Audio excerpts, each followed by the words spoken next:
vlezër e motra, Zoti ju bekoft, çfarë gëzimi, çfarë lumturie, çfarë hareje.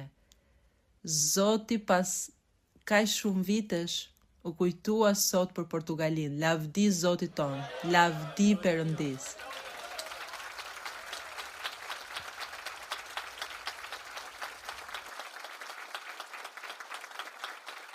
Le t'i japim një mirëseardhje të përzemërt motrës son të dashur Maria Luisa. Me të vërtet, motër, është një privilegj për kishën e Portugalisë që ketë këtu sot. Këtu janë bijtë tuaj që ju prisnin, motër, bijtë tuaj vendas, por edhe ata që vinë nga vende të tjera, jemi këtu për t'ju thënë, motër, se ju duam dhe ndihemi të lumtur për atë që sot Zoti na jep. Motra jon, Maria Luisa, liderja botërore e kishës son, profetesha e Perëndis ton, profetesha që Zoti na ka lënë për rritjen ton, për t'u afruar me këtë Perëndi të gjallë. Vërtet, janë të shumta manifestimet e Perëndis përmes motrës ton dhe që kisha të jetë këtu në Portugali, pasi një ditë ishte në mendimet e motrës ton dhe sot premtimi u përmbush. Vëlla Cesar Eduardo, mirë se erdhe gjithashtu. Vëlla ynë Cesar Eduardo është administratori botëror i kishës son, mbështet pjesën shpirtërore në kishë.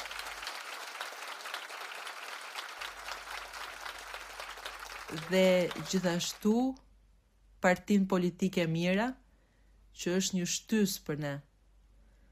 Dhe vërtet na jep gëzim të shohim se si Perëndia i mbështet fëmijët e tij. Sot gjithashtu është me ne motra jon Angela Oviedo, zëvendës president e fondacionit. Motër, mirë se erdhe, Zoti të bekoft. Ajo është gjithashtu mbështetje në pjesën shpirtërore të kishës. Le të ngrihemi në këmbë tani, vëllezër. Le t'i lutemi Perëndis ton. Le t'i kërkojmë Perëndis që në këtë moment të na mbush me dituri dhe me urtësi. Qoftë zemra jon e hapur, vëllezër, veshët tanë të vëmendshëm dhe sytë tanë gjithashtu të hapur e të gatshëm për të parë mrekullitë e Perëndis. Le të lutemi, i bekuar Zoti i lavdis, atë i shenjtë, atë i qellit. Sot jemi në fest, Perëndi. Ti sot na ke dhënë privilegjin, ai shumë të dëshiruar e të pritur, të pasurit të motrës Maria Luisa mes nesh. Ajo është një grua e virtytshme, një grua me vlera dhe një grua e Perëndis. Të falenderojmë për këtë mundësi, të japim falenderime për të gjitha bekimet që na jep. Faleminderit që na mundsove të mblidhemi në këtë vend për të pasur këtë event kaq të bukur, këtë mbledhje kaq të bukur. Shumë i bukur është bekimi që na ke dhënë, Perëndi. Të lutemi, Zot, të shfaqesh, të na japësh urtësi, dituri dhe aftësim për të kuptuar e për të mbajtur mend gjithçka që sot do të mësohet përmes buzëve të motrës son Maria Luisa. Çdo gjë e themi dhe e shprehim në emër të Zotit ton Jezu Krisht. Amen, lavdi Zotit ton. Ju ftoj të këndojmë korin 171. Më mbush o Zot me frymën tënde. Do të këndojmë këtë kor të bukur sepse ka ardhur momenti, vëllezër. Le të këndojmë Perëndis ton. Kori 171. Më mbush o Zot me frymën tënde.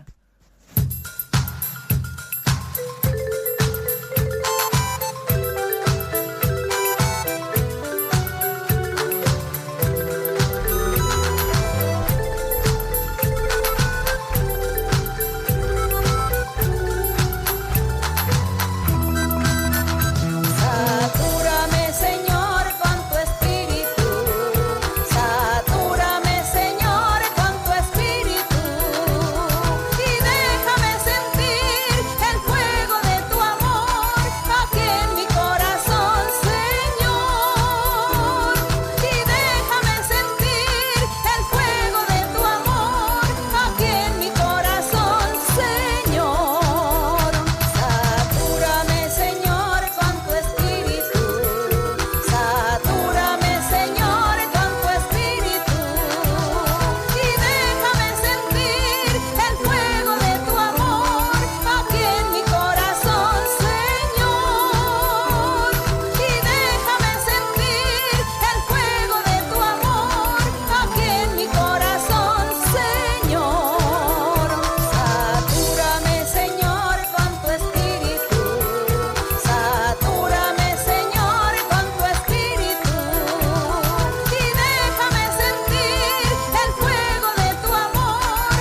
Lavdi Perëndis, e mrekullueshme. Çfarë lumturie. Momenti I shumë pritur erdhi, momenti që kaq shumë prisnim. Ju lë vëllezër në shoqërinë e motrës sonë të dashur Maria Luisa. Zoti ju bekoft.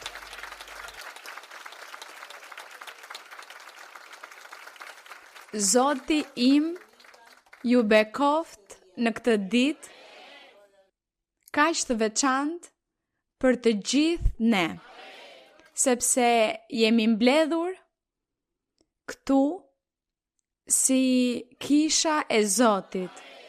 Dhe duke qenë se jemi shumë të gëzuar dhe të lumtur në Zot, do doja që të këndonim një kor kështu pa muzikë dhe t'i themi Zotit, po vi të them. Sigurisht që unë përshëndes me shumë përzemërsi personat vendas, ata që flasin portugalisht. Më thanë se ju, ata që flasin portugalisht, u zotuan që të kuptonin në spanjisht, dhe se prandaj nuk donin që t'ju përkthenim, që nuk donit që t'ju përkthenim njëkohësisht. Kështu që jeni shumë të guximshëm.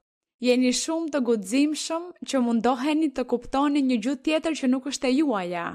Por Perëndia, duke qenë se ai kupton të gjitha gjuhët sepse janë të tij, prandaj le t'i këndojmë Zotit atë kor që thot po vit të them, që unë të dua Zot me gjithë zemër,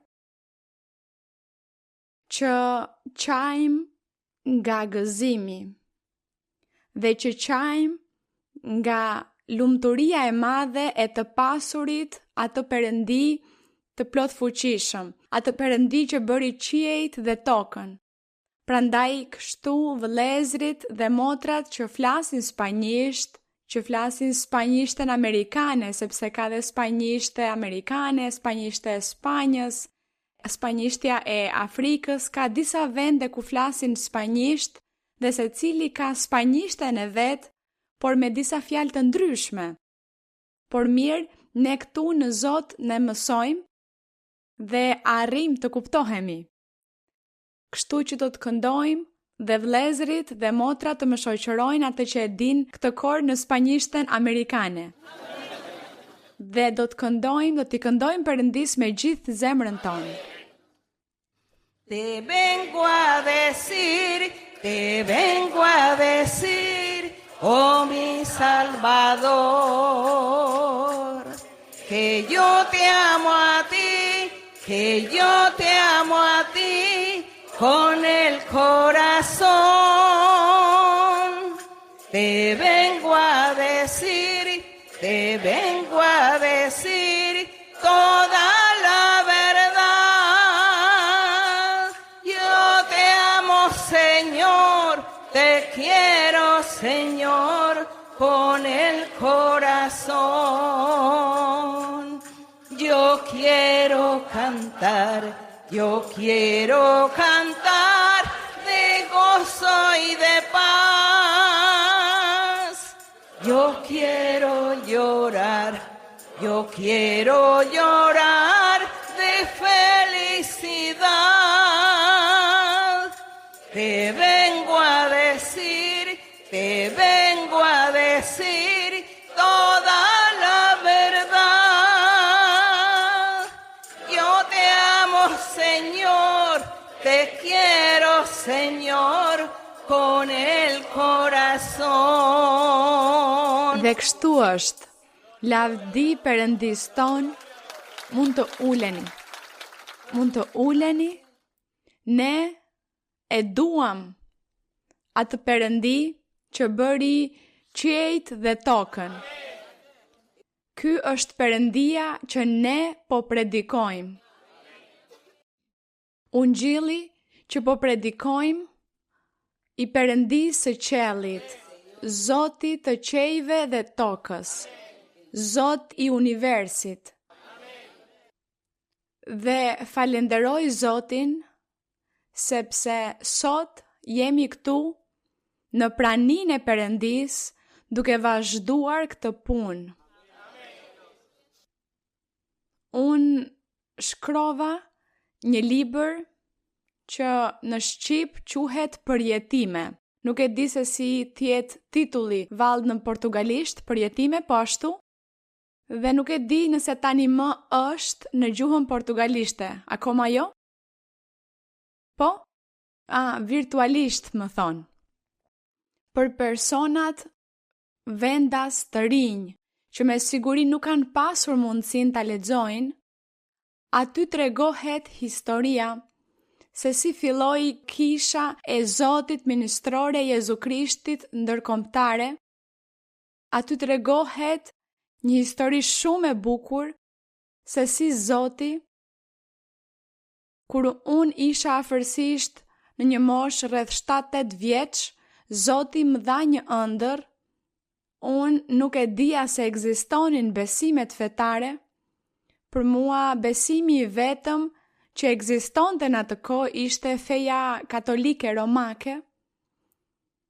Dhe unë nuk dija për besimet të tjera kur pash ëndrrën me Zotin Jezu Krisht. Unë këtë e tregoj në librin Përjetime, por sot shpejt e shpejt po bëj një përmbledhje për ata që nuk e kanë dëgjuar.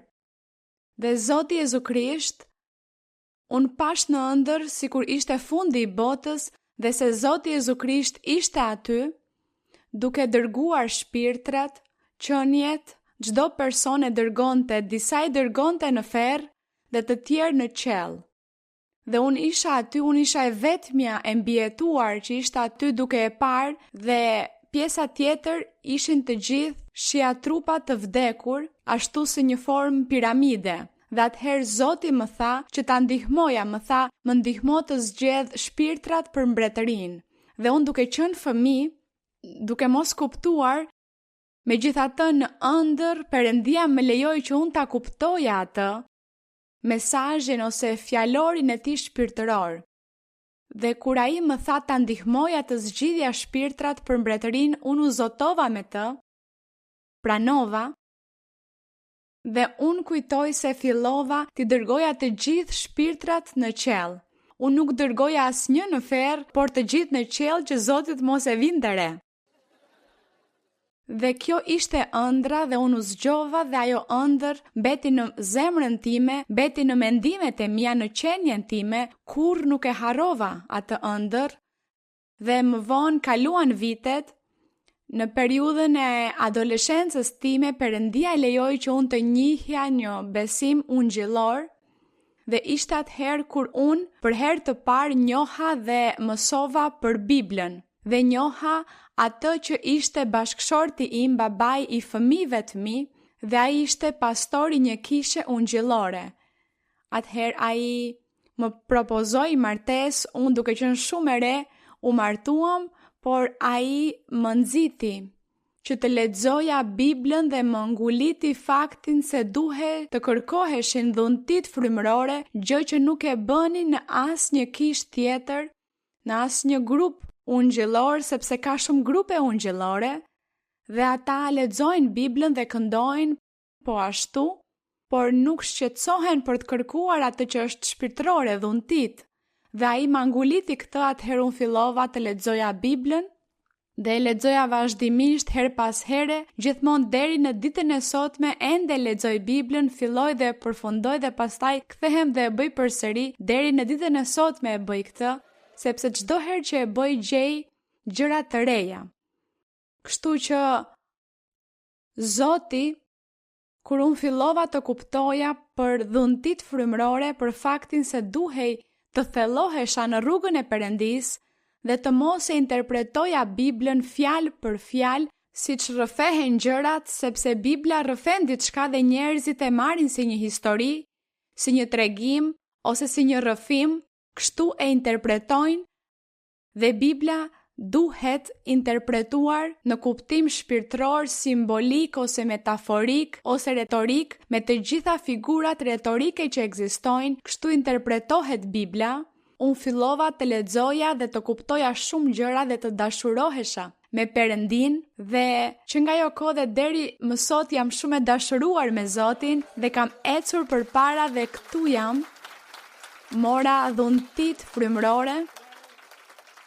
Zoti më dha dhuntit frymërore që në moshë shumë të re, Ai më fliste dhe më bëri premtime të mrekullueshme.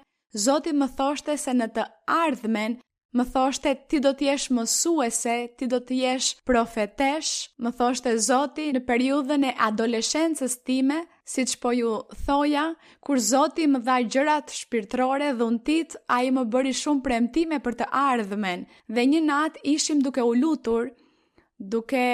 lutur gjithë natën një të shtunë, dhe luteshim 4 persona, dhe mes atyre 4 personave unë isha atje, dhe ishte atëherë kur Zoti filloi të fliste përmes meje, dhe unë nuk e dija se si ishte profecia, nuk kisha pasur përvoja me profecin. Kur fillova të flisja thash, po pse po flas gjëra që unë nuk po i mendoj, po flas gjëra që nuk janë në mendimet e mia, dhe nuk është dëshira ime t'i them ato, dhe kjo më duk e çuditshme. Ajo që bëra ishte të heshtja të mos vazhdoja të lutesha, por më pas shkova, bashkëshorti im po flinte dhe unë shkova dhe i thash, po më ndodh kjo gjë, nuk e kuptoj. Jam duke u lutur dhe përfundoj duke folur gjëra të tjera dhe i thash ato që po flisja, dhe ai atëherë më tha kjo është dhuntia e profecisë, sepse ai kishte pasur përvoja, duke qenë se ishte pastor ungjëllor, kishte pasur përvoja në disa kisha kur dikush profetizonte.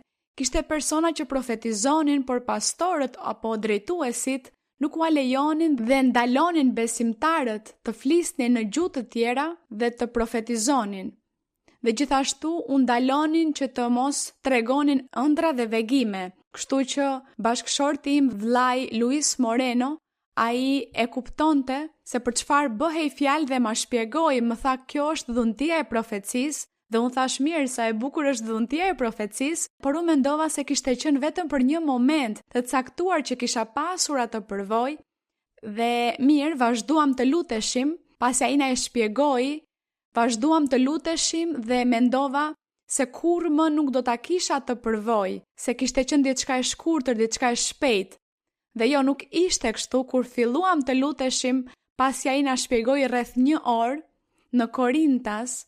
Kujtoj se lexuam librin e Korintasve 13 dhe 14 dhe pastaj vazhduam, filluam të luteshim dhe përsëri gjuha ime u ngatrua dhe fillova të profetizoja, të flisja, duke qenë se tani e dija se ishte profecia. Nuk u friksova, nuk u shqetësova, por i dhash liri dhe fillova të profetizoja. Dhe Zoti, profecia e parë është e shkruar në librin Përjetime, dhe aty është kur Zoti bën premtimin, ai thoshte, ju jeni një vath e vogël, na thoshte. Nga kjo vath e vogël që jeni ju, unë do të bëj një kishë shumë të madhe, këtu në Kolumbi dhe në të gjithë botën. Vazhdoni të luteni, vazhdoni të mblidheni si kishë, sepse unë do t'ju mbështes, unë do të bëj që njerëzit të kthehen tek unë, që njerëzit të vinë, që njerëzit të kërkojnë gjërat shpirtërore, unë do t'i bëj të gjitha. Ju nuk do duhet të bëni asgjë, vetëm të flisni, të predikoni, të më lejoni që t'ju përdor që unë të shfaqem dhe secili nga personat që do të vinë do të marrin këtë mesazh. Dhe Zoti thoshte po ashtu, dhe shumë pastor nga shumë kisha do t'ju bashkohen, do të vinë po ashtu me kishat e tyre dhe do t'i bashkohen kishës, dhe shumë njerëz të rëndësishëm të botës po ashtu do të njohin dhe do të kërkojnë kishën. Prandaj kjo kishë do t'jetë shumë e madhe, thoshte Zoti, dhe thoshte dhe do të udhtoni sepse ju do t'ju duhet të udhtoni shumë. Dhe mos u shqetësoni për parat, sepse unë do t'jap gjithçka, do të siguroj gjithçka, parat, çdo gjë të nevojshme. Atëherë Zoti foli atë natë, rreth gjysmore ishte profecia, dhe sot unë kam parë muaj pas muaj, vit pas viti kam parë përmbushjen e fjalëve, premtimeve të Zotit, sepse njerëzit nisën fillimisht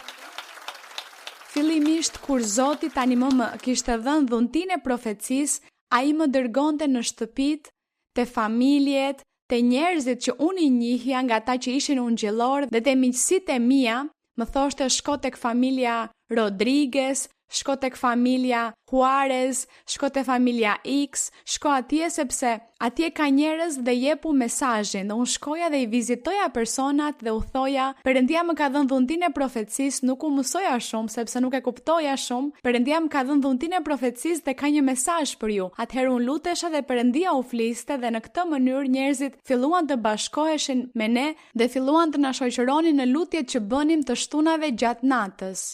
Dhe bënim lutje sepse kisha nuk ishte themeluar.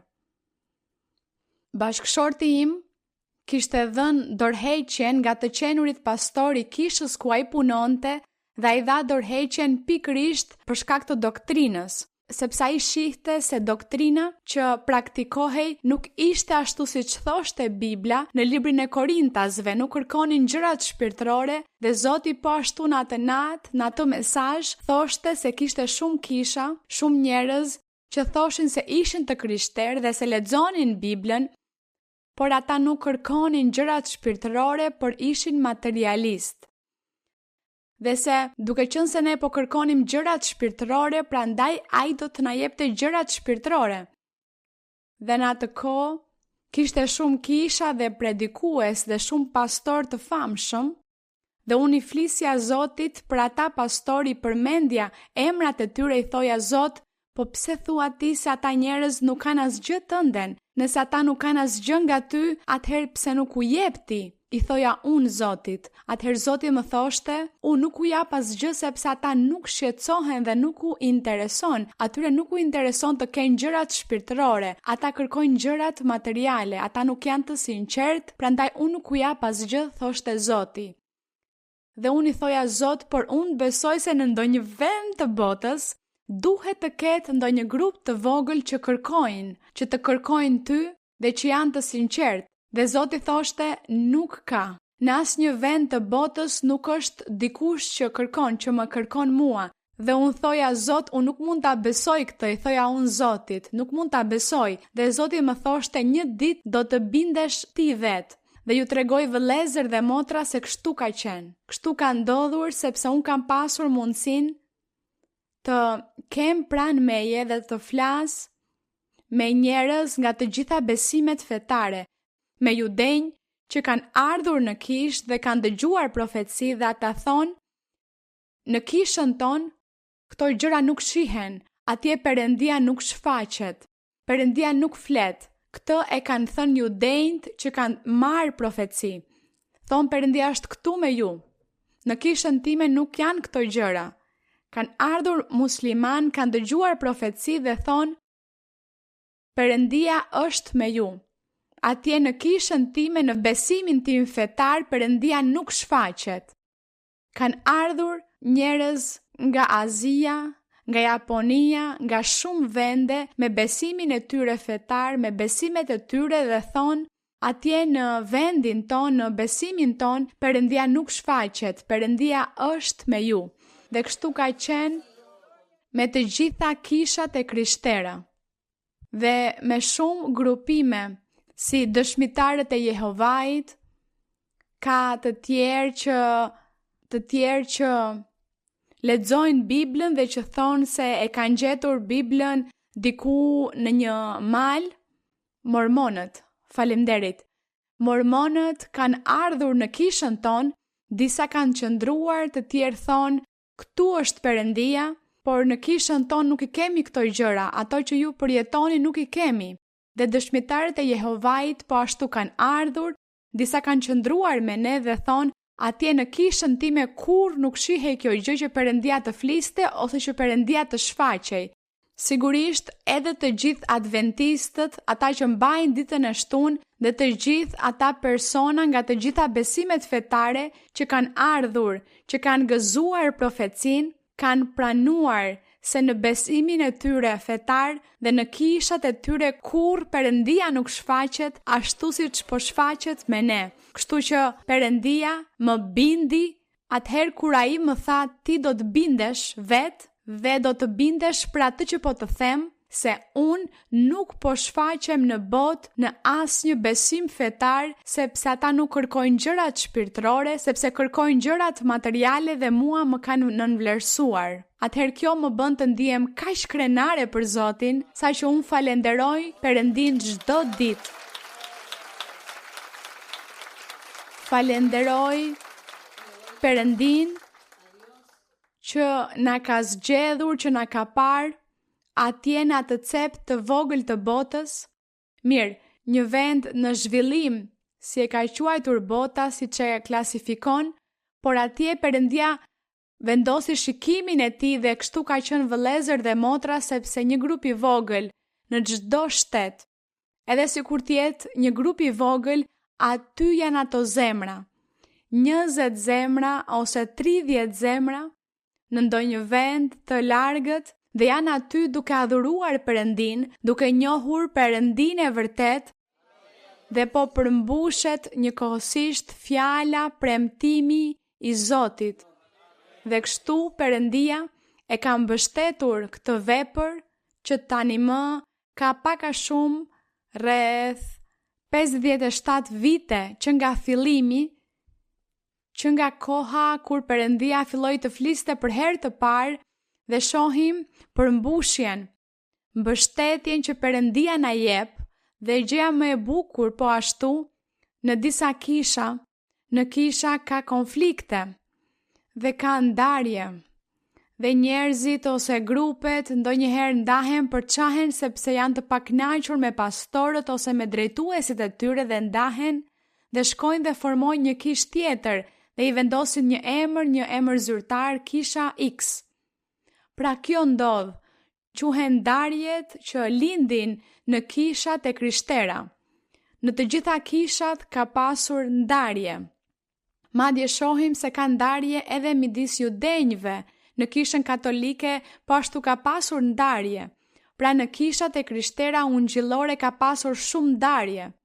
Sepse njerëzve nuk u pëlqeu diçka që dikush bëri dhe thon, jo, unë po shkoj me një grup dhe formoj një kishë veçmas. Të gjitha këto unë i pash në fillim, dhe kur Zoti filloi të na fliste dhe të na bënte atë premtim që kisha do të ishte në gjithë botën, unë kisha frikë, kisha druajtje për atë pjesën e ndarjeve. Unë i thash, Zot, po ndarjet. Ti flet për një kishë në të gjithë botën, që në të gjithë botën do të ketë disa grupe, disa persona do të njohin të vërtetën tënde, po ndarjet. Zoti thoshte, unë nuk do t'i lejoj në kishën time, unë nuk do t'i lejoj. Por ai nuk më tha asgjë më shumë dhe rezulton vëllezër dhe motra se ka ndodhur disa raste, gjatë këtyre pothuajse 60 viteve, kam pasur disa raste të një personi ose një familjeje ose 2 personave që janë rebeluar, themun që janë bërë kokfort dhe kanë dashur të shkojnë të formojnë një kishë veçmas dhe nuk ja kanë dalë, nuk munden.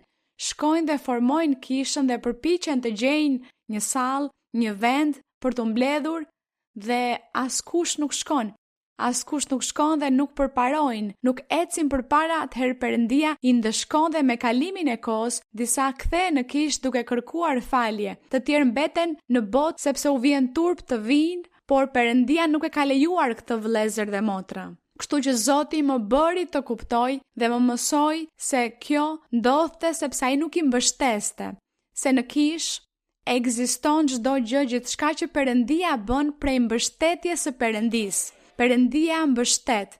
Nëse Perëndia nuk mbështet, njeriu mund të bëjë çfarë do që të dojë, të di shumë, të flas bukur, të bëjë programe të bukura, spektakolare, të thot njerëzve, të mashtroj njerëzit me dreka, me darka, me ushqime të veçanta, për t'i bërë për vete dhe për t'u thënë, e jani këtu me mua në mbledhjen time, në kishën time të re që formova. Zoti thot se nëse ai nuk mbështet, nuk vlen asgjë ajo që bën qenia njerëzore.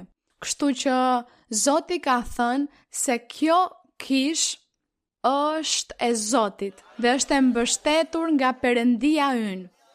Dhe për këtë arsye, Perëndia është shfaqur dhe po shfaqet mes jush dhe ju jep lumturi, paqe, gëzim, ju bën shërime, bën mrekulli.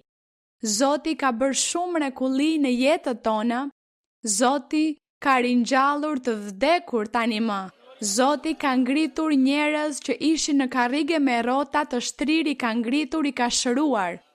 Zoti ka shpëtuar dhe ka mbrojtur njerëz që i kanë rrëmbyer, që i rrëmbejnë për t'u marrë jetën ose për të i munduar ose torturuar, dhe Zoti i ka shpëtuar njerëzit. Shumë i kanë nxjerrë nga burgu në mënyrë të mrekullueshme. Shumë që kanë qenë në burg padrejtisht, Zoti i nxjerr nga burgu ashtu siç tregohet historia në librin e veprave të apostujve. Ashtu sot Perëndia po shfaqet dhe po përmbush dhe po bën të gjitha ato gjëra që ai bëri, për të cilat ne lexojmë në veprat e apostujve. Prandaj, kur unë lexoj veprat, pikërisht po lexojmë veprat, apo jo, besoj se ju i keni dëgjuar mësimet dhe po i ndiqni dhe i keni vënë re mrekullit që Perëndia bënte përmes apostujve të tij. Sot po ashtu Zoti i bën përmes të gjithëve ne. Zoti ka qenë duke përdorur shumë vëllezër dhe shumë motra në nivel botëror, ka shumë vëllezër dhe motra që janë profet dhe profetesha.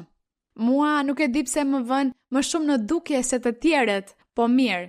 Por kur Zoti të bëj që të shfaqen, atëherë do t'i vënë në dukje edhe ata, dhe ju po ashtu do t'jeni në mes të shumë njerëzve me dhunti të përsosura.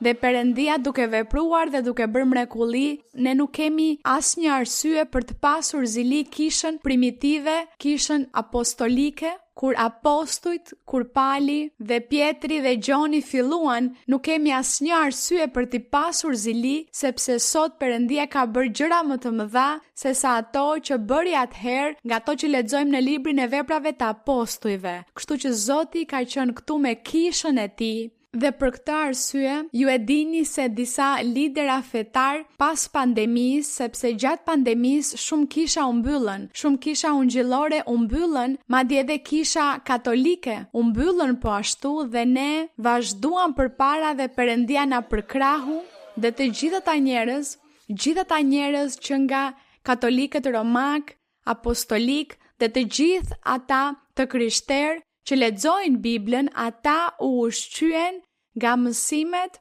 që ne dham të djelave. Kur unë të djelave isha aty duke dhënë mësimin, dhe aty të gjithë ata u ushqyen nga ato mësime dhe i dëgjonin dhe u kushtonin vëmendje mësimeve që po jepeshin për atë që Perëndia na ka mësuar, që na mëson dhe që po na jep deri në ditën e sotme. Kështu që kjo është diçka e mrekullueshme nga ana e Zotit, që unë po ua tregoj juve si dëshmi, që ju të mos keni dyshime, të mos dyshoni për Zotin, mos dyshoni për atë që ne po bëjmë, sepse po predikojmë një Perëndi të fuqishëm, një Perëndi të vërtet, që na mbështet dhe na bekon dhe që e dëgjon lutjen tonë dhe na jep gëzim. Ai than lotët tanë dhe ai na ngushëllon. Ne kemi atë mbështetje të madhe të Zoti, kështu që ashtu siç ai ka ardhur duke përmbushur gjithçka që premtoi dhe po na jep gjërat, edhe ne le të jemi besnik ndaj tij. Le ta duam me gjithë zemër, le të kërkojmë dhuntit frymërore në përsosmëri, që gjithsecili prej jush të jetë profet, profetesh, mësues, mësuese e fjalës së Zotit, dhe ditën që Perëndia t'ju nxjerr juve për të jetuar ose për të udhëtuar në ndonjë vend të botës, ju të çoni fjalën e Perëndisë dhe t'i flisni dikujt që ka nevojë për ngushëllim, që ka nevojë për Perëndin. Lëreni veten të përdoreni nga Perëndia, lëreni veten të përdoreni nga ai, përgatisni zemrën tuaj për Perëndin. Mos dyshoni dhe mos mendoni se dhuntit janë ekskluzivisht për disa persona. Të gjithë kanë të drejtë. Të gjithë kemi të drejtë dhe të gjithëve Perëndia do të na jap. Prandaj Zoti tek Efesianët 4:11 tha, premtoi, tha Zoti në kish vendosi apostoj, profet, ungjilltar, barinj, mësues, që kisha të përsoset, që shenjtorët, besimtarët që janë shenjtorët, ata që janë të thirrur nga Perëndia, të përsosen në jetën e tyre dhe një ditë të arrijnë atje për të fituar jetën e përjetshme. Ky është premtimi mrekullueshëm i Perëndis ton. Dhe përsëri ju përshëndes të gjithëve ju me shumë përzemërsi dhe Perëndia im ju bekoft dhe Perëndia sot le të derdh një shi bekimesh mbi ju.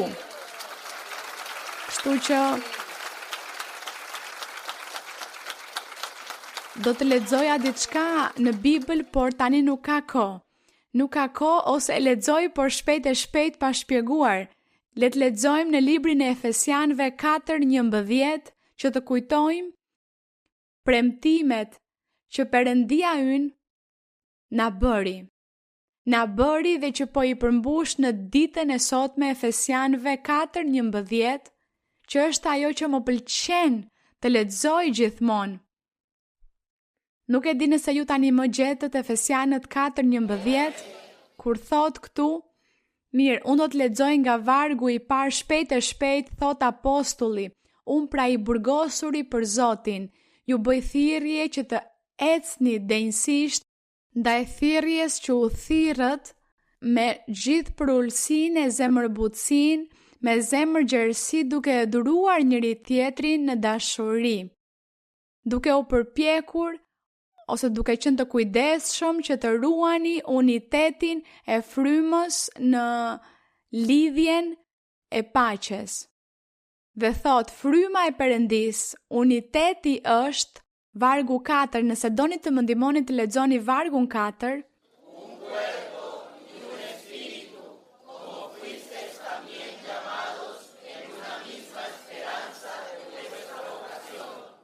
dhe thot, të gjithë duhet të kenë unitet, sepse në vargun e parë thot se duhet të ruani, jo në vargun 3 thot se duhet të ruani unitetin e frymës së Perëndis si, pra një trup i vetëm, një frymë, dhe thuhet në vargun 5 një Zot, një besim, një pagëzim, vargu 6, një Perëndi dhe Ati të gjithëve, që është përmbi të gjithë, për mes të gjithëve dhe në ju të gjithë.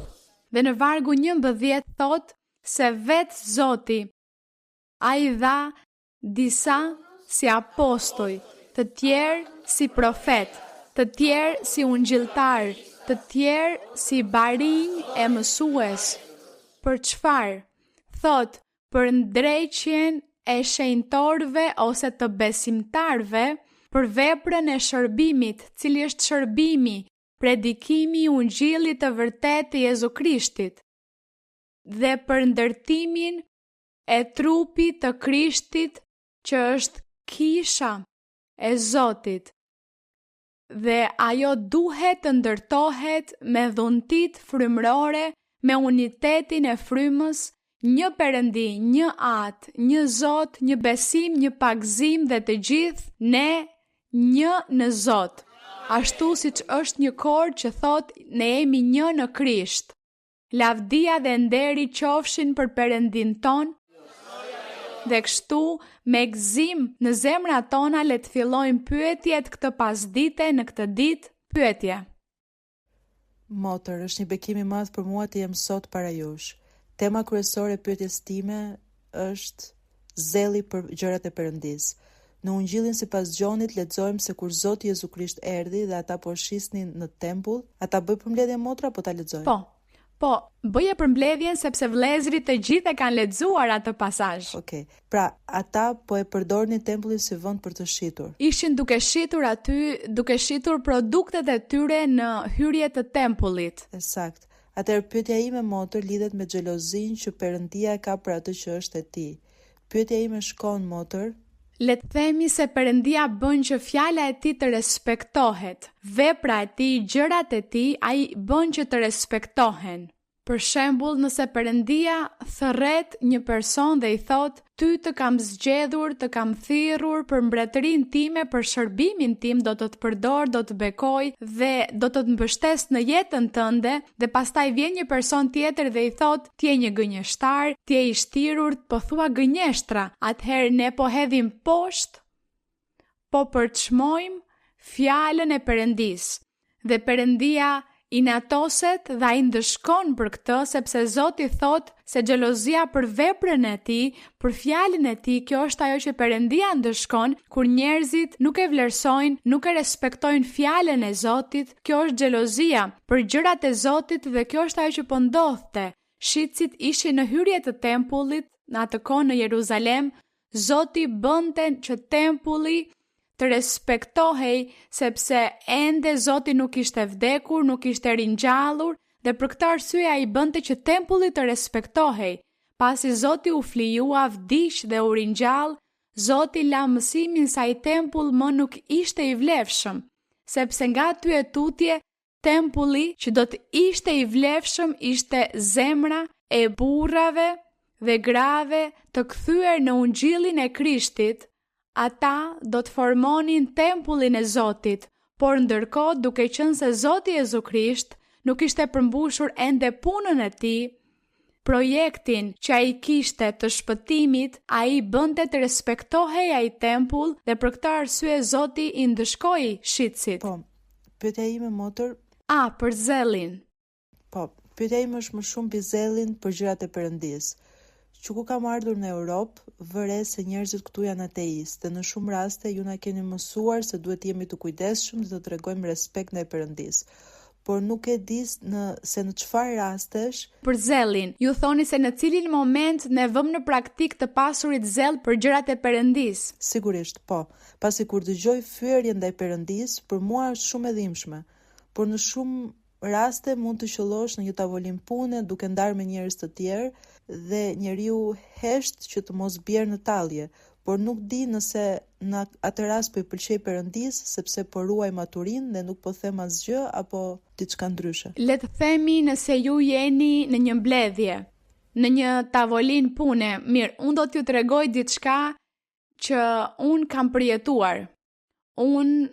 Kur unë studioja në universitet, ishim në klasë, ishim duke debatuar për disa tema.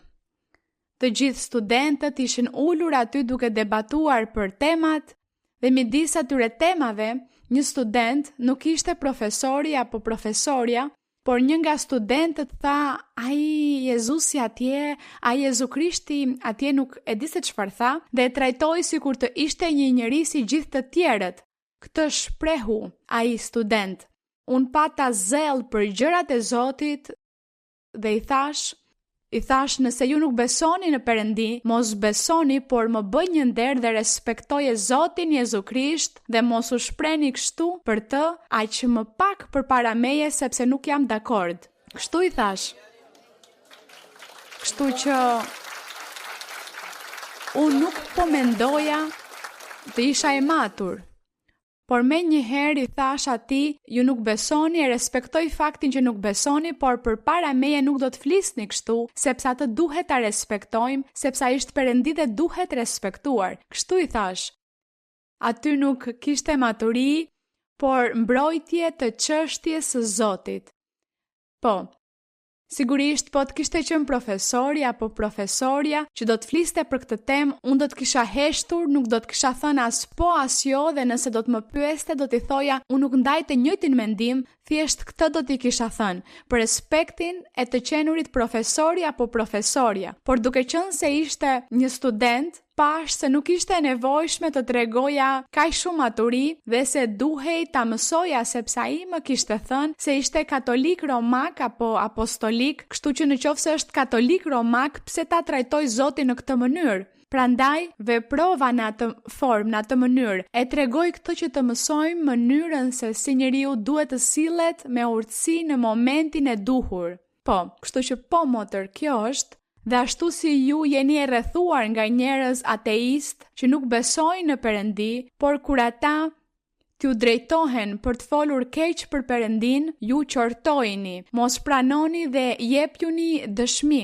U thoni, e dini çfarë? Ai Perëndi në të cilin ju nuk besoni, që thoni se nuk ekziston, është ai që më flet në kishën time, në besimin që unë shpall, ai më flet, më bën të lumtur, më jep paqen dhe më jep shumë bekime.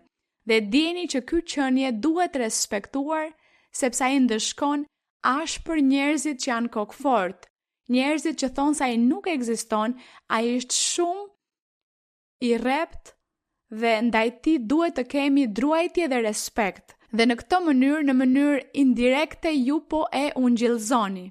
Po, mirë motër, kjo sa i përket zellit. Pyetja tjetër motër. Po, edhe pyetja e dytë motër, e shpejt, kam një vëlla me sindromën Down. Ju na keni mësuar se ata janë persona të pushtuar nga frymëra. Me ndëshkim kuptojmë periudha të gjata kohe, ndërsa me sprov kuptojmë një kohë të shkurtër. Ne let mos fillojmë të mendojmë nëse është ndëshkim, nëse janë sprova, asgjë. Ka ndodhur kjo gjë dhe themi Zot, e dorëzoj në duart e tua këtë qenie. Më dhëmb ta shoh në këtë gjendje dhe unë do të lutem për të dhe do t'i vendos duart, Zot, do të pres që një ditë që ti të kesh mëshirë, por nuk do të lodhem duke u lutur për të, gjithmonë do të kërkoj ty për të. Gjithmonë do të lutem për të dhe do të kem besim se ti do të tregosh mëshirë kur ti të duash, Zot. Të dua, Zot, në të mirat, të dua, Zot, në të këqijat, të dua, Zot, në vështirësi, të dua, Zot, në gjërat që janë të lehta dhe në lumturi, të dua, Zot, në çdo moment të jetës tonë, ta duam Perëndin, pa interes.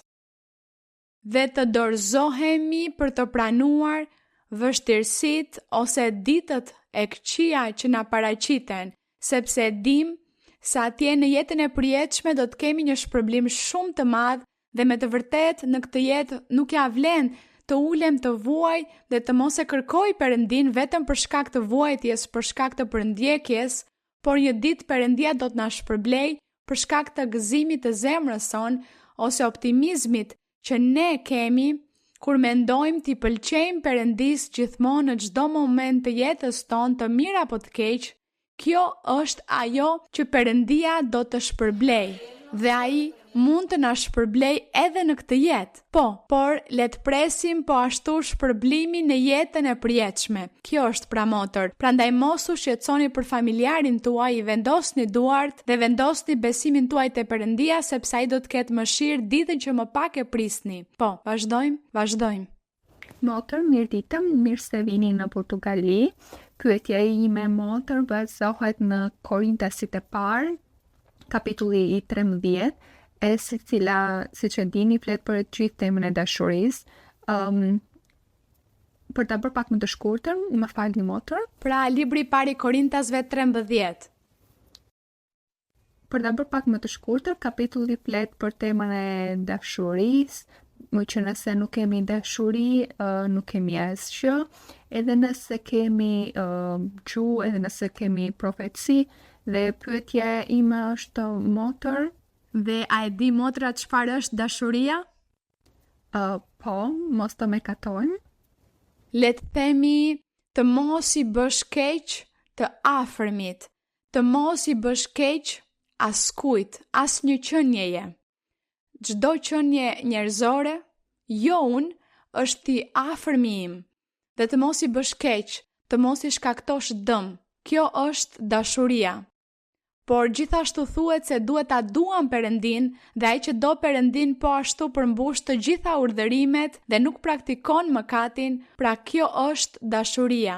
Vazhdoni motër me pyetjen tuaj. Pra motër, me qenë se dashuria është një ndjenjë spontane, si mund të ndjejmë sinqerisht dashurinë për Zotin dhe të kemi atë dashuri të plotë që na udhëheq për të mos mëkatuar dhe për të mos mëkatuar nga detyrimi ose frika e ndonjë ndëshkimi. Mirë. Ne kur fillojmë ta duam Perëndin, kur dëgjojmë profecinë e parë, unë mendoj se ka shumë persona që kanë pasur atë përjetim, kur dëgjuan profecinë e tyre të parë, ndodhi diçka këtu në zemër, ndjen si një gëzim, si një lumturi, si një çlirim, si një paqe. Dhe kjo është ajo që njerëzit thonë ndjej paqe. Kur ju më dhatë profecin, ndjeva paqe, ndjeva lumturi, ndjeva gëzim. Të gjitha këto ndjenja së bashku është aty ku fillon ndjenja e dashurisë për Perëndin, ose respekti ose vlera që i japim Perëndis, sepse e dim që ishte Perëndia ai që na foli. I foli thellësisë së zemrës time, foli për sekretet e mia, për jetën time që askush nuk e njihte, ai e zbuloi. Atëherë njeriu ndjen gëzim dhe thot, çfarë mirënjohje ndjej për Perëndin. E falenderoj Perëndin që ma zbuloi sekretin tim dhe përveç kësaj më dha paqe, ndjej sikur më hoqe një barr, më hoqe një peshë, ndjej se jam i çliruar, çfarë lumturie ndjej në këtë moment. Aty fillon njeriu të ndjej atë dashuri për Perëndin, që është mirënjohja, vlerësimi për të, respekti për të, dhe aty njerëzit fillojnë të thonë, mirë, çfarë të bëj, çfarë duhet të bëj, do vazhdoj të vi në mbledhjet e kishës, më pëlqen, unë do të lexoj Biblën, dua ta lexoj Biblën, dua të zbuloj shumë gjëra, dua të mësoj. Dhe vazhdoj të vi në mbledhjet e kishës sepse më pëlqeu, ndjeva lumturi dhe paqe, gjëra që kurrë nuk i kisha ndjerë në jetën time, kështu që duhet të vazhdoj të ec përpara. E gjithë kjo është dashuria që njeriu fillon të ndjej për Perëndin, dhe ndërkohë që personi dëgjon mësimet, kur është në mbledhjet e kishës, dëgjon mësimet me himnet, me koret, me dëshmitë e njerëzve, personi fillon të mësoj rrugën që duhet ndjekur drejt Perëndis, dhe personi fillon dhe mëson po ashtu se çfarë duhet bërë për t'i pëlqyer Perëndis. Në atë moment personi nuk mendon që kam frikë nga Perëndia se do të më ndëshkoj. Jo, ajo që unë ndjej është një mirënjohje ndaj tij. Ndjej kaq shumë lumturi sa dëshiroj ta lëvdoj, dëshiroj t'i jap diçka Perëndis, siç thot një him, dua t'i jap Perëndis diçka nga vetja ime, sepse ndihem i lumtur. Pra kjo, kështu që unë nuk them, unë kam frikë se Perëndia do të më ndëshkoj dhe nga frika unë nuk do ta bëj më këtë gjë, kështu që unë nuk do të shkel kurorën martesore sepse kam frikë nga ndëshkimi, nuk do të vjedh apo grabis sepse kam frikë se Perëndia më ndëshkon, nuk do t'i bëj keq dikujt, nuk do të vras sepse kam frikë se Perëndia më ndëshkon. Jo, personi nuk mendon se Perëndia do ta ndëshkoj, personi mendon Perëndia meriton më të mirën. Dhe kështu që sjellja e personit fillon të ndryshoj për mirë, sepse duhet t'i pëlqej asaj qenie që po më jep lumturi dhe paqe. Ashtu si kur jemi student dhe ka pikë, ka vlerësime për studentin më të mirë, për atë që di më shumë, që përmbush detyrat, atëherë përpiqet dhe mundohet që t'i bëj gjërat më mirë për të kënaqur kë, duhet të kënaq prindrit e mi, duhet të kënaq mësuesit e mi, profesorët e mi, duhet t'i kënaq sepse ata duan që unë të kem nota të mira, familja ime po ashtu, përse? Sepse ndjej dashuri për të gjithë ata dhe dua t'i kënaq. Po të njëjtën gjë bëjmë ne me Perëndin ton. Kur ai na flet dhe ai na jep lumturi, paqe, kur bën shërime, na zgjidh problemet, ne menjëherë ndjejmë mirënjohje dhe duam ta kënaqim në çdo gjë, jo nga frika e ndëshkimit, por nga dashuria për të. Dhe njëkohësisht, duke qenë se unë e di se Perëndia nuk do që unë t'ju bëj keq njerëzve të mi, njerëzve të tjerë, por t'ju bëj mirë, që ti dua t'jem e sinqert, të mos jem hipokrit, të mos kem zili, të mos jem lakmitare, atëherë unë ndryshoj dhe heq të gjitha ato të meta nga vetja, përse për të kënaqur atë qenie me të cilin jam kaq e lumtur, sepse kjo është ajo që ai do që unë të bëj, kështu që duke bërë të gjitha këto gjëra me njerëzit, duke u dhënë dashuri, duke pasur mëshirë, duke pasur sinqeritet me të gjithë, atëherë po kënaq Perëndin tim dhe po bëj mirë njerëzve dhe në këtë mënyrë fitoj titullin që Perëndia të thot, kjo ka dashuri. Ky ka shumë dashuri, më do mua dhe do edhe të afërmit, do po ashtu qeniet e tjera, do ta shpërblej. Kjo është pra, nuk është nga frika që kemi nga Perëndia, nga ndëshkimi, jo, por sa mirënjohës bëhemi ne kur Perëndia shtrin dorën e tij drejt nesh. Jemi aq mirënjohës sa duam ta kënaqim në çdo gjë Dhe kur kënaqim atë, në çdo gjë kënaqim njerëzit tanë që na rrethojnë dhe kjo quhet dashuri. Dashuri. Po motër, mirë. Tani një vëlla, të vazhdoj një vëlla me pyetjen e tij. Motër, Zot ju bekoft në mënyrë madhështore, ju duam shumë në Zot, motër. Jemi shumë të lumtur. Motër, dua t'ju bëj një pyetje në librin e Amosit, në kapitullin numër 3. Amosi, kapitulli 3, në vargu numër 1. A mund ta lexoj, motër? Po vëlla. Këtu thot shkrimi i shenjtë. Dëgjoni këtë fjalë që Zoti ka shqiptuar kundër jush, o bijtë e Izraelit, kundër tërë familjes që nxorra nga vendi i Egjiptit. Vetëm ju kam njohur midis tërë familjeve të dheut, prandaj unë do t'ju ndëshkoj për të gjitha paudhësitë tuaja. A mund të ecim bashkë dy veta në rast se nuk janë marrë vesh më parë?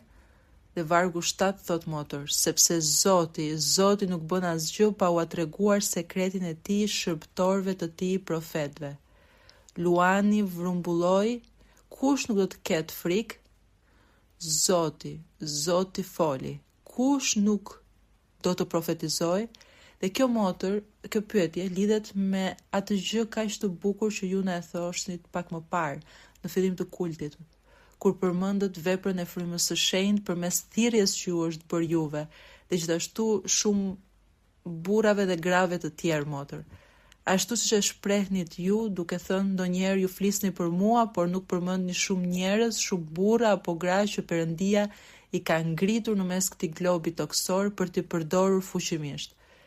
Shohim këtu, motër, në këtë varg se si populli i Izraelit kur nuk mësoi të vlerësonte profetët e Perëndisë, dhe për shkak të kësaj, motër, erdhën kaq shumë dëshkime, sepse nuk dëgjonin personin që Perëndia përdorte për të sjellë doktrinën, fjalën e Perëndisë. Apostulli gjithashtu na mëson në librin e Hebrejve dhe thotë që t'i duam barinjt tan dhe të nështrohemi atyre, sepse ata kujdesen për shpirtrat tanë. Duke qenë Portugalia një kish në fillimet e saj, motër, e dim se ndoshta jemi si foshnja dhe po mësojmë të vlerësojmë atë që Perëndia ka vendosur. Së pari ju, motër, si shërbëtore Perëndisë, si profetesh, si apostule, por gjithashtu, motër, ashtu siç na mësua tani, ata njerëz të mëdhenj, më falni nëse përmend disa, vllai Carlos Alberto, vllai Andres Carillo, vllai Dario, vllai Maximiliano, vllai Alvaro Herrera dhe shumë të tjerë, motër, që Perëndia i ka ngritur, motra jon Manolja që na shoqëron sot, burra dhe gra të mëdhenj. Do ishte shumë bukur që sot ju të na mësonit, motër, se si të duam, respektojmë dhe vlerësojmë atë që Perëndia na sjell përmes këtyre burrave dhe grave të mrekullueshëm, siç jeni dhe ju, motër.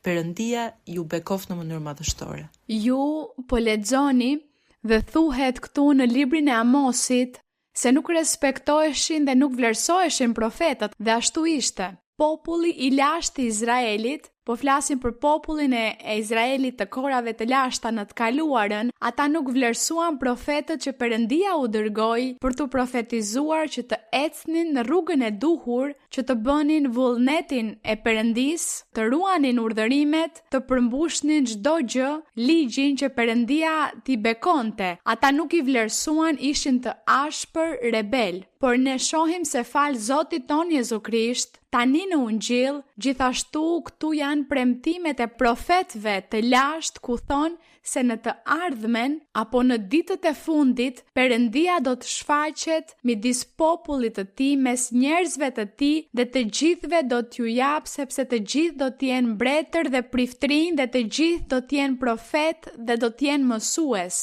Është për të gjithë besimtarët premtimi. Premtimi është për të gjithë. Prandaj unë them, mirë, më përmendin motrën Maria Luisa me siguri, sepse kur vllai Luis vdiq, atëherë Zoti më tha, merr drejtimin e kishës, sepse duhet të ekzistojë një person që organizon gjërat, që drejton, që udhëheq, sepse ju e dini se në botë një kompani nëse nuk ka president, nuk është kompani, apo jo, ose nëse nuk ka menaxher, Prandaj që gjërat të funksionojnë, duhet të ketë një person që udhëheq, që organizon, që urdhëron, që drejton. Kjo është pra.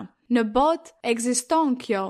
Zoti tha merr drejtimin e kishës, vazhdo ec përpara, bëj studime biblike. Prandaj unë bëj studime biblike, por unë e di që për shembull nëse një ditë i them vllait Carlos Alberto, bëj e ti studimin biblik, ai e bën. Po ashtu, por ai thot jo, se nuk do që ta bëj këtë sepse nuk do të më marr vendin mua. Kjo, mirë. Por premtimi në Ungjillin e Jezu Krishtit, në këtë Ungjill që ne predikojmë, ajo që ne kemi lexuar është se Perëndia bëri një premtim për të gjithë kishën dhe Pali e thot në librin e Romakëve. Ajo në librin e Korintasve 13, në Korintas kapitulli 12, mendoj, Pali flet dhe shpjegon se të gjithë ne besimtarët jemi trupi i Krishtit, apo jo? Dhe që trupi ka shumë gjymtyr. Thot apostulli, trupi ka shumë gjymtyr, ka gishtat, ka duart, krahët, këmbët, ka syt, hundën, gojën, thot se trupi ka shumë gjymtyr. Ashtu si trupi ka shumë gjymtyr, po ashtu kisha e Zotit është trupi i Krishtit, që do të thotë se shumë gjymtyre formojnë atë trup. Dhe apostulli shpjegonte dhe thoshte se një dorë nuk mund t'i thotë tjetrës, nuk kam nevojë për ty, sepse po ka nevojë për të. Dhe thotë se të gjithë gjymtyrët e trupit kanë nevojë për njëra tjetrën që të funksionojnë. Dhe thot se ky trup ka një kokë që është Krishti Jezus. Prandaj, duke qenë se të gjithë ne jemi trupi i Zotit Jezu Krisht, jemi gjymtyr të ndryshëm, gjithsecili ti mund të jesh një thua, tjetri mund të jetë një gisht, e kështu me radhë, derisa të formohet gjithë trupi. Dhe apostulli Paul thot, dhe Perëndia dha dhuntit frymërore për atë trup. Jo për kokën, sepse koka është Krishti Jezus, ai dha dhuntit frymërore për trupin, që të gjithë të punojnë, ashtu si dora punon dhe ka funksionin e saj, këmbët punojnë dhe kanë funksionin e tyre, gishti punon dhe ka funksionin e tij gjithsecili, thot se kështu jemi të gjithë ne, si trupi i Krishtit, që duhet të kemi dhuntit frymërore. Dhe thot se të gjithë duhet të funksionojmë. Askush prej jush nuk do të qëndroj aty ulur në vend pa bërë asgjë për Perëndin.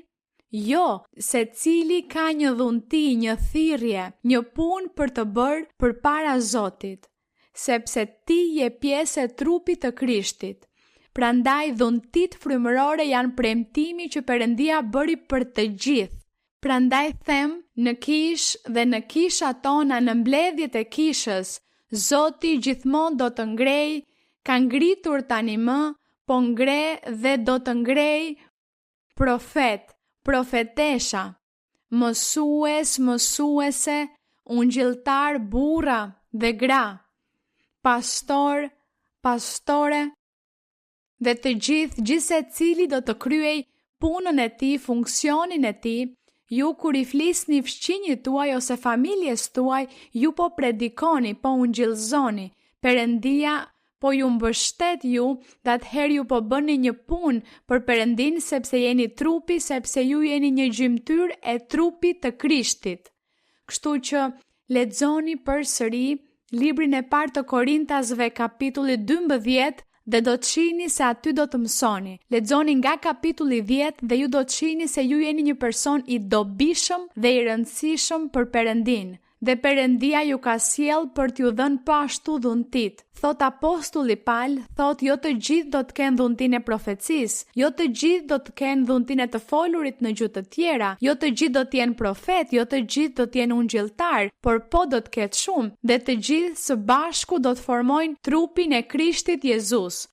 Kështu që kjo le të jetë e qartë, që ju të mos ndiheni se ju nuk keni asgjë ose nuk keni asgjë. Perëndia ju ka thirrur dhe ju ka sjell për t'ju dhënë gjërat shpirtërore dhe që ju të jeni pjesë e atij trupi të lavdishëm të Zotit dhe t'i shërbeni po ashtu Perëndis ton. Mirë, vazhdojmë këtu, po vëlla.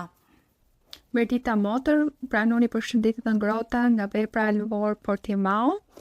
Dua t'ju bëj një pyetje dhe për këtë dua të përdor si referencë librin e Danielit, kapitulli i parë dhe vargjet 8 dhe 15. Po, Danieli 1, vargjet 8 dhe 15 deri në 15. Kapitulli i parë, vargjet 8 dhe 15. 1 dhe 15, po vlla. Por Daniel vendosi të mos ndotet me ushqimin dhe verën e mbretit, dhe i kërkoi zyrtarit kryesor leje të mos ndotet në këtë mënyrë.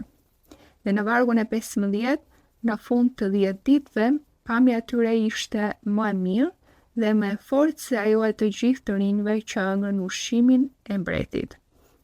Motër Maria Luisa, këtu mund të shohim se si Perëndia, duke parë se qëllimi i Danielit ishte t'i shërbente atij dhe t'i pëlqente atij.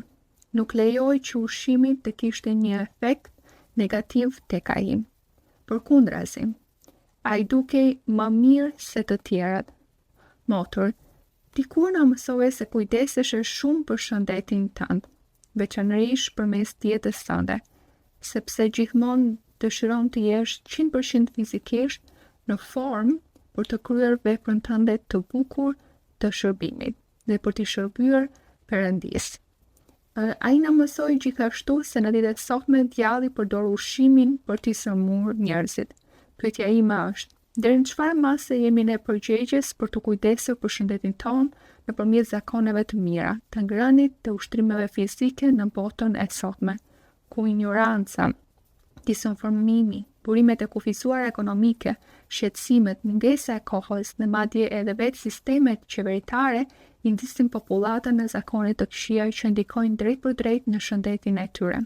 Ose deri në çfarë mase kur dëshira jonë është të kemi një jetë të gjatë me shumë vitalitet dhe energji për të kënaqur dhe shërbyer Zotin edhe në pleqërinë, a do të ketë ai mëshirë dhe nuk do të lejojë që këto zakone të këqija të kenë një efekt negativ dhe të dëmtojnë shëndetin tonë. Mirë vlla, do të qartësoj këtë pjesë, ne nuk do të ngatrojmë këtë ndodhi kur thot se Danieli vendosi në zemër të mos e ndot veten me ushqimin e mbretit.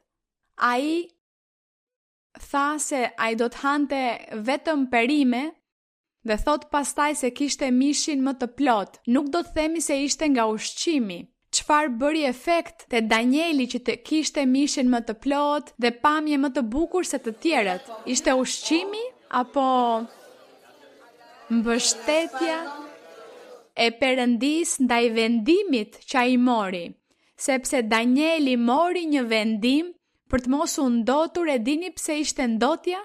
Le të kujtojmë që në popullin e Izraelit Perëndia i tha Mojsiut të mësonte popullin që të mos hanin kafshë të papastra, të mos pinin gjak. Po apo jo, e kujtoni ju? Sepse ju shoh që jeni pak të lodhur, ju vjen gjumë? Jo, mirë. Pra, e kujtoni që Perëndia i ndaloi që të pinin gjak, apo jo? Perëndia i ndaloi të hanin kafshë të papastra. Këtë pak kohë më parë lexuam në një mësim.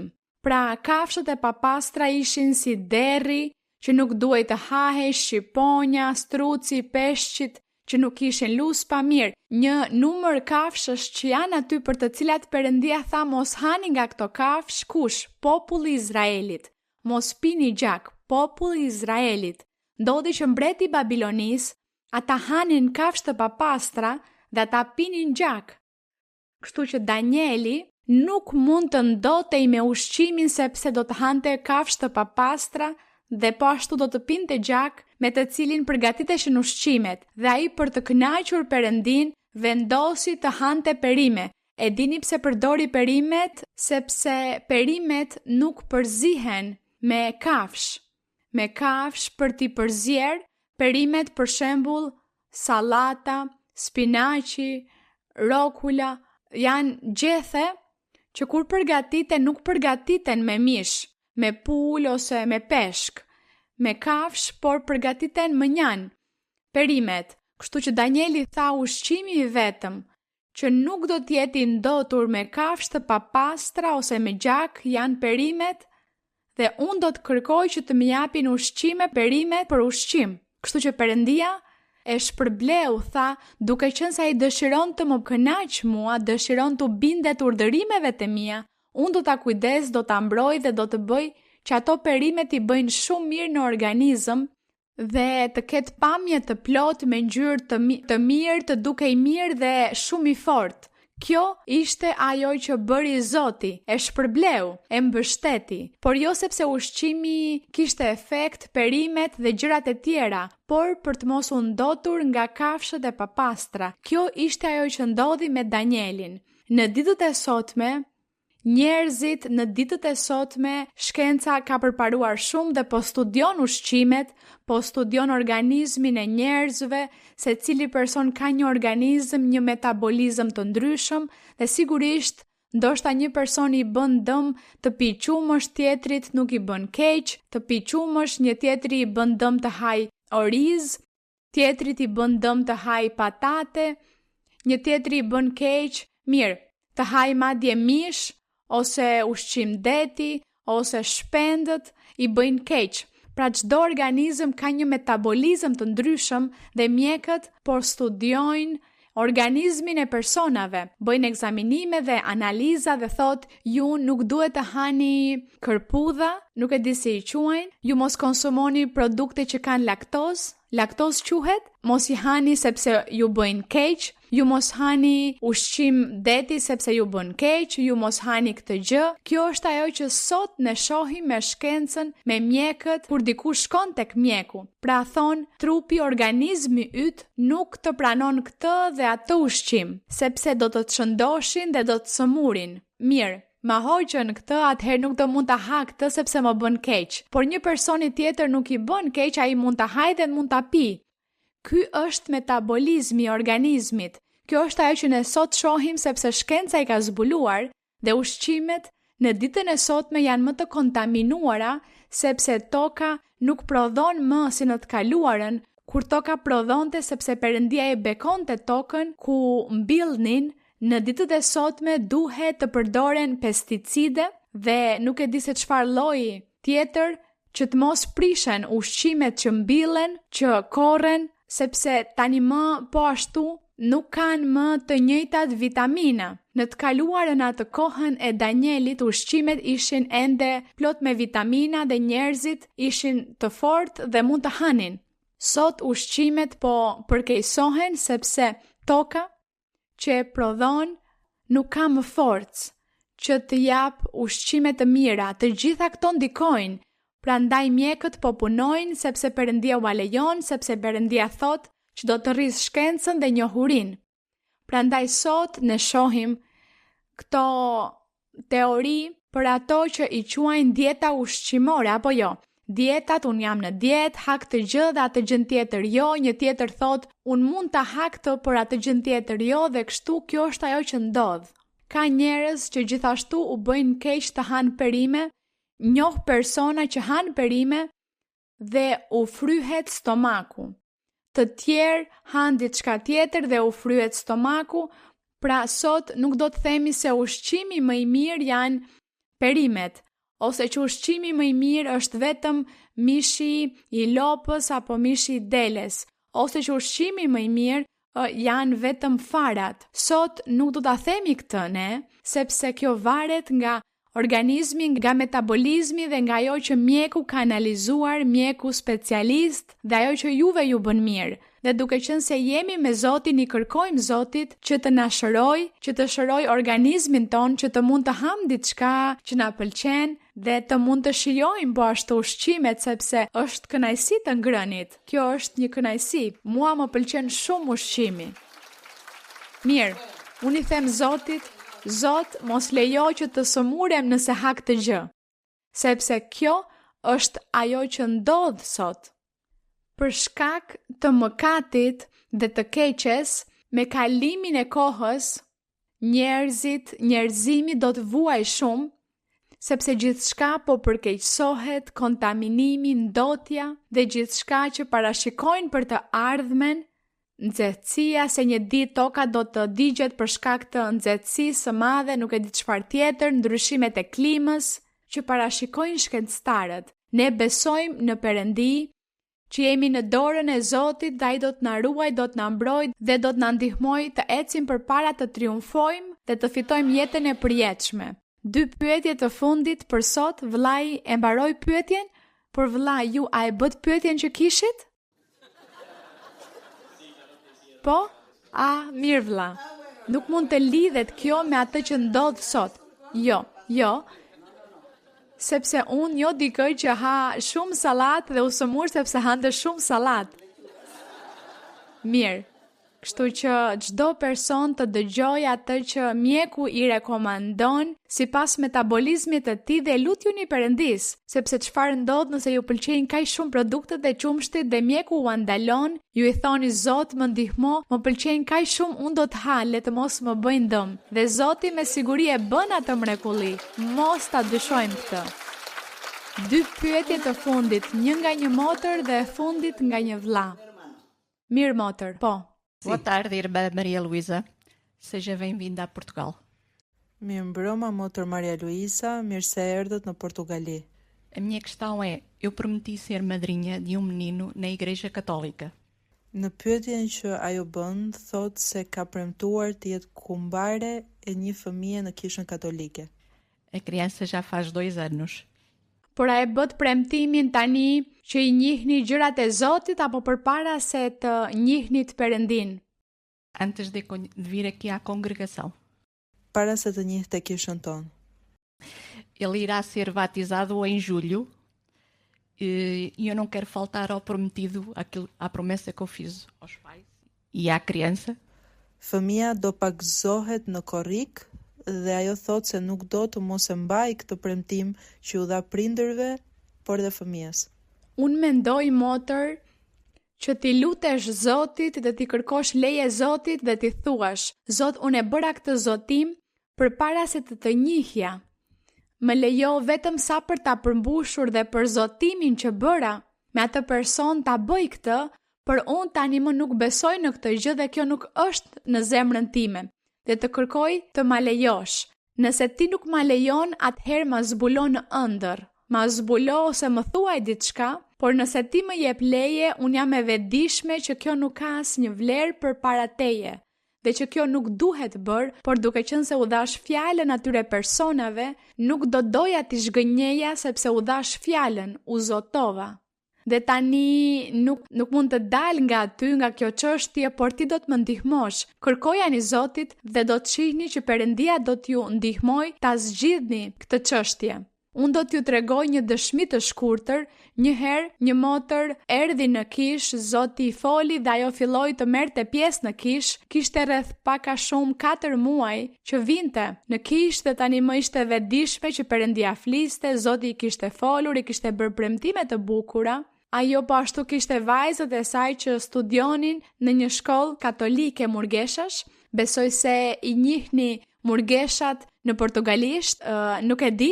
Vajzat studionin aty në atë shkollë dhe shkolla u kërkonte që të gjitha të bënin kungimin e parë ose në të kundërt i përjashtonin nga shkolla. Kështu që ajo motër ishte shumë e shqetësuar sepse tha nëse unë nuk i lejoj të bëjnë kungimin e parë, do t'i përjashtojnë nga shkolla. Dhe ne nuk kemi para për të paguar një shkollë tjetër sepse atje ishte pothuajse falas shkollimi. Kështu që ajo vuante për këtë, por ajo nuk i tregonte askujt. Dhe një ditë Zoti i foli, më kujtohet që një ditë ajo më tha dua të lutesh për mua, atëherë unë u luta dhe Zoti i tha, dhe ti do të bësh diçka që nuk duhet ta bësh, por unë do ta lejoj që ta bësh. Do të të lejoj që ta bësh, por kjo nuk duhet bërë dhe kur më mos i bëj këto gjëra, i tha kështu. Kështu i tha. Kjo ishte profecia. Atëherë unë i thash, çfarë është ajo që ju do të bëni? Ajo tha, vajzat e mia do të bëjnë kungimin e parë. Unë i thash, Zoti të thotë që kjo nuk duhet bërë, por ai do të t'ju jap leje që ju ta bëni për shkak të shkollës së vajzave tuaja që të mos i përjashtojnë. Për këtë arsye Zoti e lejoi. Shikoni sa i ditur është Perëndia ynë. Unë mendoj se Perëndia do të tregohet i urtë dhe i mëshirshëm edhe me ju dhe do ta anashkaloj këtë. Por ju mos e bëni mirë. as kush, as ju, as ata që po më shikojnë në studimin biblik. Kjo nuk bëhet. Kjo gjë nuk bëhet. Mirë. Vazhdojmë. Mirë dita motër, nuk e teproj nëse them se është një nder i madh për ne, për gjithë Portugalin që ju jeni këtu me ne. Ju falenderojmë shumë për praninë tuaj. Një herë kam qenë në një nga kishat tona në Europë, nuk më kujtohet ku, duke dëgjuar një mësim tuajnë, dhe ju dëgjova duke thënë një varg nga Bibla jon, që thot, nga Egjipti e thirra birin tim. Unë jam këtu, unë jam egjiptiani. Unë jam Yasir, një shkencëtar i specializuar në antropologji. Para 3 vitesh, saktësisht, isha në shkretëtirën e madhe afrikane. Isha një person tjetër, krejt ndryshe, sidomos në bindjet e mia. Besoja vetëm në shkencë. Por me anë të një mrekullie Zoti më nxori prej andej. Dhe them Zoti sepse më vonë në një profeci Perëndia më tha se kishte qenë ai që më nxori nga ai vend dhe më solli deri në Europë. Me anë të një mrekullie më bëri që të njoh një grup vëllezërish nga kisha në Egjipt, fillova të shoh. Zoti filloi të më heq perde nga syt për të parë më qartë, por gjithmonë më pëlqente të analizoja gjërat shkencërisht. Kur nuk gjeja një shpjegim shkencor për gjithçka që ndodhte në jetën time. Erdha këtu dhe për më tepër Zoti më tha një profeci se jo vetëm më kishte sjell nga shkretëtira në Europë, por kishte bërë një ndryshim të madh në jetën time. Nuk do ta mohoj që ka qenë një ndryshim shumë më i mirë se më parë. Kështu fillova të vij më shpesh në kishë, të marr pjesë në mësimet e pastorëve tanë këtu dhe veçanërisht në ditën e mësimit tuaj. Dhe kam vënë re se ju gjithmonë na kuptoni të gjithëve. Jo vetëm në gjërat që jetojmë çdo ditë. Më shumë se një herë, kur kam qenë i ulur në kishë, duke menduar për diçka, vetëm duke menduar, pa folur, kam parë se ju e përmendni pikërisht atë gjë në studimin biblik. Sinqerisht, unë kurrë nuk kam gjetur shkakun apo arsyen për këtë. Dua të di shkakun, si na kuptoni në atë moment. Si arrini në zemrat tona në këtë mënyrë. Si është e mundur që thoni dhe flisni për gjërat që janë në mendjet tona. Ju falenderoj shumë. Kuptoj se ai po thot se ndonjëherë ai mendon diçka dhe atë që po mendon papritmas unë e them gjatë mësimit, apo jo? Dhe ajo që ndodh po ashtu është se kur unë jap mësimin, kur unë po i flas kishës, mua më merr fryma e shenjtë. Kështu që fjalët shumica e fjalëve që dalin nga goja ime janë të dhëna nga fryma e shenjtë. Vetëm se ndonjëherë unë mundohem t'i ndërpres me veten time. Si ndonjëherë kur bëj ndonjë shaka ose qesh, sepse nëse më merr shumë fryma e shenjtë, më kontrollon, atëherë nuk mund të flas në gjuhën time, por në gjuhë të tjera.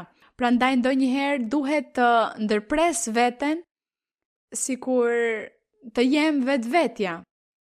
Kështu që është midis frymës së shenjtë dhe meje, ne flasim dhe themi gjërat, dhe sigurisht fryma e shenjtë më merr shumë për të folur, për të mësuar shumë gjëra, për t'ua thënë njerëzve, dhe nga aty personat diçka që po mendojnë, ai me siguri ua thot sepse është Perëndia ai që i di. Perëndia është ai që di çdo gjë, prandaj përdor gjuhën time për të folur. Kjo është pra. Mirë, Zoti ju bekoft, vazhdoni të lexoni Biblën, dhe mbajeni Biblën në zemrën tuaj, gjërat e Perëndisë, besoni dhe do të shihni se si Perëndia do t'ju jap fitore dhe sukses në jetën tuaj, shumë lumturi dhe shumë paqe do t'ju jap. Zoti ju bekoft. Mirë vëllezër dhe motra të dashur, ka qenë një kënaqësi për mua të jem këtu me ju. Vëllezër dhe motra të dashur, vazhdoni ecni përpara. Ju vini nga kisha të ndryshme tonat, tani kërkoni që të bëni kulte adhurimi atje ku shkoni çdo 15 ditë apo çdo muaj për të lëvduar Zotin, për të marrë dhuntit frymërore. Që Zoti t'ju jap dhuntit dhe që ju të mund të punoni për Perëndin. Që ju të mund t'i shërbeni Zotit si mësuese të fjalës, si ungjilltar. Kjo është pra. Kështu që le të falenderojmë Zotin ton tani, le të ngrihemi në këmbë dhe të lutemi Zotit dhe po ashtu lutuni për kërkesat tuaja, nevojat tuaja, dëshirat e zemrës, vendosini ato në praninë e Zotit në këtë moment, sepse Zoti është pranë nesh. Kujtoni që Zoti është hija jon. Kështu që Zoti është ai që është këtu dhe ne duhet t'i japim gjithçka, t'i dorëzojmë gjithë zemrën tonë atij. Do të lutemi dhe do të përshëndetemi në të njëjtën kohë. Ati i shenjtë, Atë qellor, krijuesi i qiejve dhe i tokës, Atë i Zotit ton Jezu Krisht. Perëndi i plot fuqishëm, që ece me Mojsiun, që i fole Abrahamit, Isakut dhe Jakobit, Perëndia i plot fuqishëm që u shfaqe me profetët në lashtësi dhe u dhe shumë bekime dhe mrekulli, bëre mrekulli dhe fole. Dhe sot po ashtu Zot, ti po shfaqesh mes nesh. Ti dëshiron Zot që ne të perfeksionohemi çdo ditë për shërbimin tënd, që të ecim në rrugën e drejtë, që të jemi në praninë tënde, me një zemër të pastër, ashtu siç thot Psalmi, kush do të jetë në vendin tënd të shenjtë, dhe ti thua, ata që janë të pastër nga duart dhe të pastër nga zemra, ata do të jenë në malin e shenjtërisë. Zot, ne duam të jemi në praninë tënde, në malin tënd të shenjtë, të jetojmë për voja shpirtërore, të jetojmë dhe të gëzojmë dorën tënde të fuqishme, mrekullitë e tua dhe shenjat që ti bën për të gjithë ata që të thërrasin, që të lëvdojnë, që të kërkojnë, dhe që ti, Zoti im, dëgjon gjithë secilin dhe sheh nevojën dhe trishtimin e tyre. Shiko Zot të sëmurët, personat që janë të sëmur, personat që janë në karrige me rrota të shtrirë në shtrat ose në spital, që nuk mund të kujdesen për veten e tyre. Shiko Zot të gjitha ata persona që janë të sëmur mendërisht, që kanë lindur po ashtu me gjithë këto mutacione sëmundje shpirtërore, sepse edhe shpirtrat e këqinj kanë vendosur sëmundje tek shumë njerëz. Shiko Zot njerëzit që janë viktima të magjive dhe mallkimeve. Po ashtu Zot, ki mëshirë për të gjithë ne dhe për të gjithë ata që vuajnë dhe që jetojnë të lidhur nga djalli, të lidhur nga zinxhirët e së keqes, së armikut. Ki mëshirë Ati im, në emrin e lavdishëm të Jezu Krishtit, birit tënd të dashur, të kërkoj Zoti im që ti të shtrish dorën tënde të fuqishme, shëruese, mrekullibërse dhe bëj mrekulli dhe shenja për gjithë secilin dhe pastro, shëro dhe çliro Zoti im. Thyej zinxhirët dhe gjërat që i mbajnë të lidhur, Zot, ki mëshirë, dirdh një shi bekimesh mbi të gjithë. Duhet të luteni, duhet të kërkoni gjërat nga lartë, të kërkoni përsosmërinë, të kërkoni dhuntit frymërore në përsosmëri. Vazhdoni të ecni përpara, duke kërkuar paqen shpirtërore. Mos u shqetësoni kaq shumë për parat, sepse disa shqetësohen shumë për parat. Mos u shqetësoni sepse shumë shpejt unë do t'ju jap dhe do t'ju bekoj materialisht.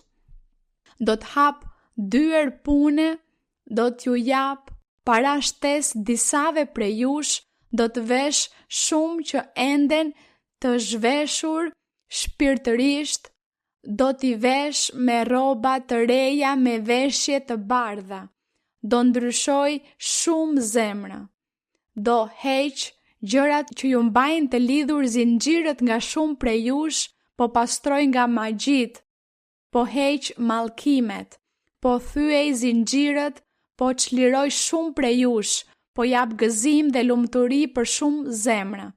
Triumfi po vjen për gjithë secilin prej jush. Të gjithë do të marrin bekim.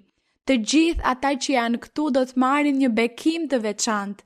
Të gjithë ata që do dëgjojnë këtë fjalë gjithashtu do të marrin bekime të veçanta, sepse unë do të çliroj dhe bekoj.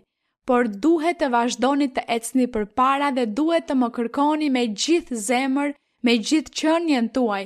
Kërkoni dhe formoni në zemrat tuaja qëllimin për të ecur përpara duke bërë vullnetin tim, duke përmbushur urdhërimet e mia, duke u lutur gjithmonë në çdo kohë, duke kërkuar përsosmërinë, sepse jam me ju dhe do t'ju bekoj në mënyrë madhështore, shumë bekime për të gjithë. Faleminderit Ati im.